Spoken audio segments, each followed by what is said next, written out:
You know what, I kind of quit with my story, but about when I came to Claremore, when I graduated, and then when I quit doing all these part-time jobs to keep the wolf away from our poor house with one teacher's salary, and the boys were in college, I thought I have got to go to work full-time to help pay for college for the John and Jeff. And so, anyway, I went to see Dr. Bill Salwachter at the Claremore School.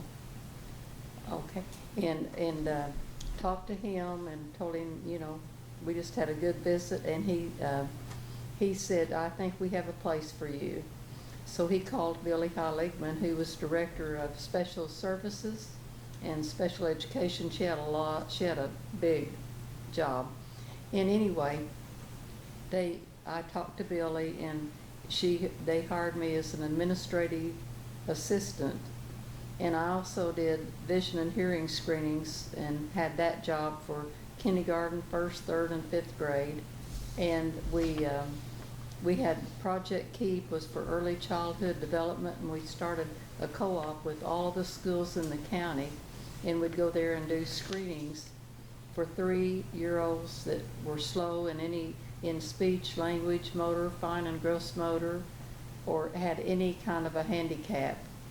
And so then we worked with them and had speech therapists and had people to help with everything. At Project KEEP, we had a wonderful program to reach, and a lot of the county people got to take advantage of some of that, because we'd do the screenings and check for all those things. I always did the vision and hearing, or one or the other. How many years did you have that job, Mom? 15 or? 15. Yeah. And anyway, it was really a privilege, and I love people. That was my deal, and I didn't like working before, but I didn't have a job where I worked with people, so I got to help with all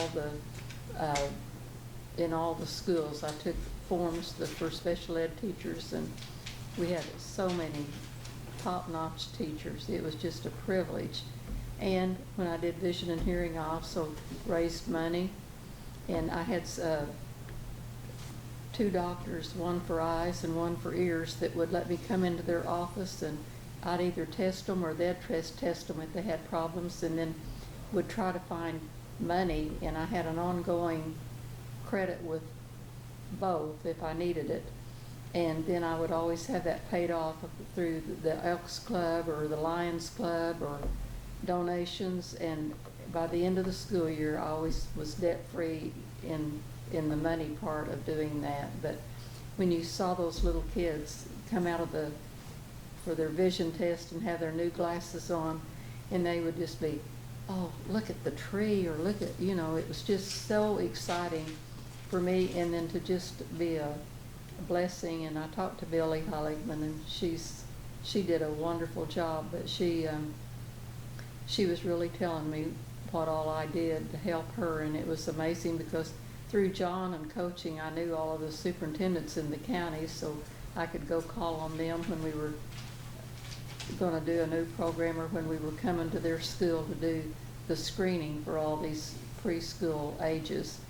And so it was just a blessed job, and thankful I got into something that I felt like I was helping somebody to do. It was just my thing to love those teachers. And I'd find sometimes would have a child in the school, when I'd go to that school we did kindergarten, first, third, and fifth, did the whole classes for vision and hearing. But then I'd go test if they were being referred for any special need. We'd do vision and hearing first. And one time I went to see this little boy who was doing vision and hearing. He passed both, but didn't say a word to me. And so I had cards. I had a lot of different things I could use, and I had cards for the vision and hearing, and I would say, can you point, tell me what letters, which way it's going, and he'd sit there, and boy, he knew exactly, but he wouldn't talk. And so, and the same with his vision. I mean, he just, with hearing, I mean, boy, he'd raise his hand and everything. But anyway, this little boy, I went back and I said, the strangest thing happened today. I said, I tested a little boy, he passed vision, he passed hearing, he would not say one word. And they said, oh, we forgot to tell you, he's selective deaf.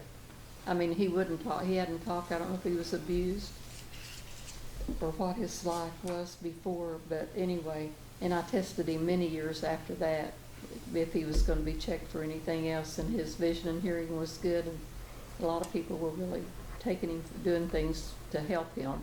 And anyway, I always wonder where he is today, but anyway, it was a blessing to get to do a lot of the things I got to do at that job.